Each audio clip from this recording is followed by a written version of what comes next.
Hi everyone, my name is Claudia Yanez and I hope you're all well.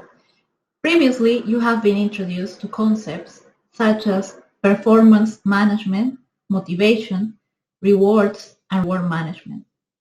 This section is related to job satisfaction and employee well-being. These two concepts are connected to each other and we're going to have a look at the definitions and how employee well-being is deployed in organizations. First of all, we're starting with job satisfaction. As we can see in the slide, it is defined as the pleasurable emotional state resulting from the appraisal of one's job as achieving or facilitating the achievement of one's job values. Job satisfaction has been researched as a positive employee outcome. For example, it may be related to individual performance.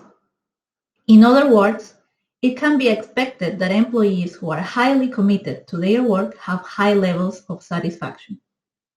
Job satisfaction often refers to an affective dimension and related to people's expectations, that is, of the work orientations they bring to the workplace, and that's why it is studied along with motivation.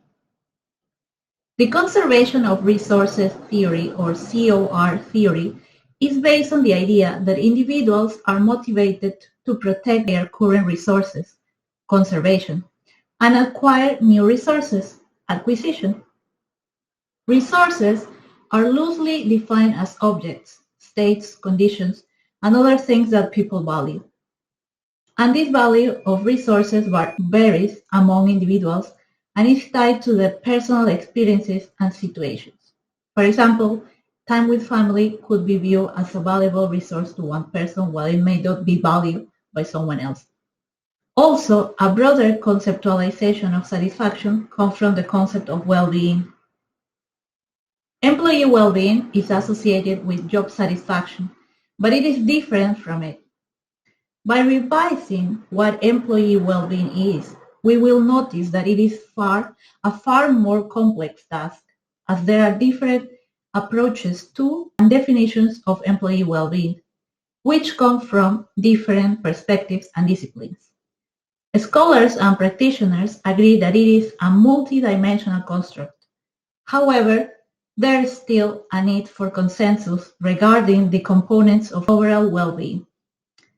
However, there are various ways to approach well-being through its different components. For example, when employee well-being comprises employees' perception of their personal growth, autonomy, life purpose, that's meaning, self-acceptance, mastery, that is, ability to be able to cope in an environment, and positive relatedness, that's sociability.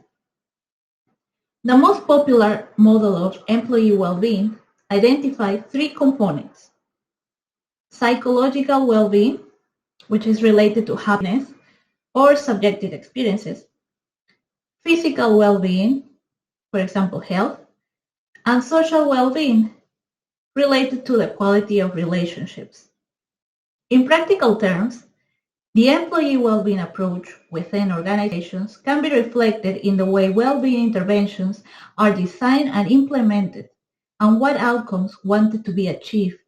For example, productivity, motivation, employee morale and engagement, low levels of absenteeism or presenteeism.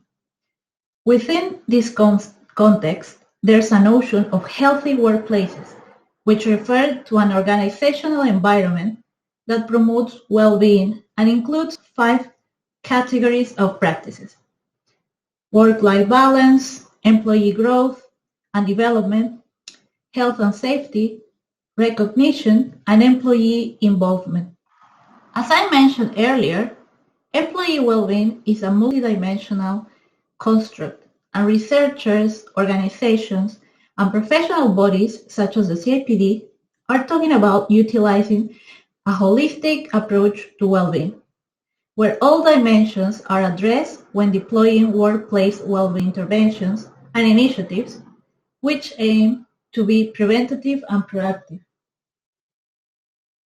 In this graph, it can be seen that the 7 dimensions of well-being that have been outlined by the CIPD, which previously just included 5 dimensions, the 2 new additions are financial well-being and good lifestyle choices, where good lifestyle choices refers to health promotion, including more specific activities such as walking clubs, lunchtime yoga, charity walks, or even healthy menu choices in the canteen.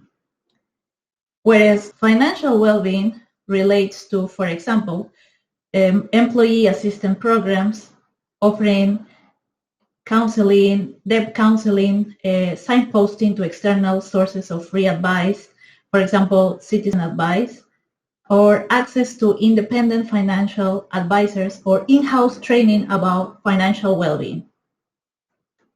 What we can take out of this graph is that there are plenty of initiatives and interventions that organizations can deploy in order to address well-being in the workplace and support employees. However, we have to keep in mind that interventions alone, or those who are not aligned with the organizational strategy, may not produce the desired outcomes and may even be seen as not being part of the organizational culture. For example, if there's no support from the line managers or senior managers, or if HR are making interventions available to just some employees. In the UK, organizations are slowly advancing towards creating well-being plans or programs. They have been deploying health and well-being strategies, as the CIPD data shows in the past years, as you can see in the graph. However, they stand in different stages in terms of employee well-being. For example, some of them have holistic programs, some just have strategies, or just standalone initiatives. So there's still work to be done. And for example, to not just provide well-being interventions that focus on providing certain services such as counseling services or employee assistance programs, as these are reactive. As we mentioned, the workplace well-being interventions remain reactive in the UK, so the contextual factors, organizational culture, policies, current individual employees' needs may influence the success of the well-being program or initiatives that are being implemented. In the latest CIPD report in 2020, some of the current well-being interventions fall into 3 categories. First one, health promotion. That could be health screenings or subsidized gym membership. Second, employee support. That's employee assistance programs and other services. But that doesn't mean that there aren't in-house programs. Insurance, protection, and initiatives. Private medical insurance, health cash plans, or dental cash plans. Multinational companies with a diverse workforce have to monitor what the well-being needs of the employees are, so the take-up of these interventions is high, but most importantly, beneficial for the workforce. Employers could go beyond legal requirements and promote not only health interventions, but well-being interventions that deal with improving working conditions, working arrangements, such as flexible working, and moving towards a more inclusive organizational culture, which may be more difficult to implement. As you might have read and seen in previous sections, there are different ways in which the organization invests on employees, and this could be as economic rewards or non-economic ones. Where economic ones can refer to medical care, welfare benefits, life insurance, for example, and non-economic ones relate to organizational values, working conditions, challenging work, learning opportunities. It is pertinent to look at the case of Vitality at Work, which is a well-being solution. Although this is an outsourced solution that the employer pays for, it will be necessary to reflect on as to what extent this is enhancing employee well-being and what dimensions of well-being it is considering, and also perhaps if organizations that utilize this solution complemented with other in-house interventions. As we discussed before, it is important that well-being interventions are part of a wider strategy and in line with the organizational culture.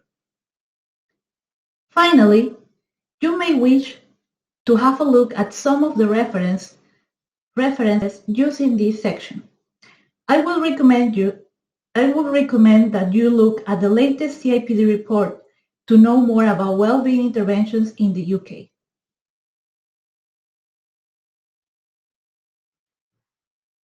Thank you for listening.